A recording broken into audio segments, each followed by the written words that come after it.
ইতিহাসের কেউ পারেনি যা লিওনেল মেসি করলেন তা আরো একবার রেকর্ডে নাম লেখালেন ৩৮ বছরের টকবগে যুবক লিওনেল মেসি।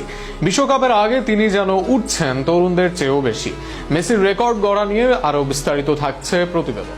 ৩৮ বছর বয়সেও যেন থামতে জানেন না লিওনেল মেসি। বয়স যত বাড়ছে ততই নতুন নতুন ইতিহাস লিখে চলেছেন আর্জেন্টাইন জাদুকর।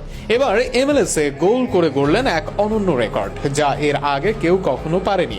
সম্প্রতি নিউ ইংল্যান্ডের বিপক্ষে ইন্টার মায়ামির হয়ে জোড়া গোল করেছেন মেসি। ম্যাচটি শেষ হয় ২-১ ব্যবধানে মায়ামির জয় দিয়ে। এই জোড়া গোলের মাধ্যমে MLS ইতিহাসে প্রথম খেলোয়াড় হিসেবে টানা ৪টি লিগ ম্যাচে একাধিক গোল করার রেকর্ড গড়েছেন তিনি। এর আগে কোনো ফুটবলার এই কীর্তি গড়তে পারেননি। ফিলাডেলফিয়ার বিপক্ষে ১ গোল করার পর শুরু হয় এই রেকর্ড গড়ার যাত্রা। এরপর মন্ট্রিয়ালের বিপক্ষে ২ গোল ও ১ অ্যাসিস্ট। ক্লাব বিশ্বকাপের আগে কলম্বাসের বিপক্ষে করেন ২ গোল ও ২ অ্যাসিস্ট।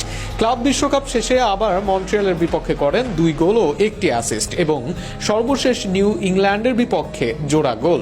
এই ম্যাচে ব্যক্তিগত আরও একটি বড় মাইলফলকে পৌঁছান মেসি। খেলার চলমান অবস্থায় বক্সের বাইরে থেকে করা তার দ্বিতীয় গোলটি ছিল ক্যারিয়ারের ১০০তম গোল, যা বক্সের বাইরে থেকে করা হয়েছে। এই মৌসুমে এখনো পর্যন্ত MLS এ মেসির গোল সংখ্যা দাঁড়িয়েছে ১৪টি, সঙ্গে রয়েছে ১২টি অ্যাসিস্ট। সব মিলিয়ে মাত্র ১৫টি লিগ ম্যাচে এমন অবিশ্বাস্য পরিসংখ্যান। মেসির এমন পারফরমেন্সে ফুটবল ভক্তরা প্রশ্ন তুলতেই পারেন, আর কত রেকর্ড করবেন মেসি।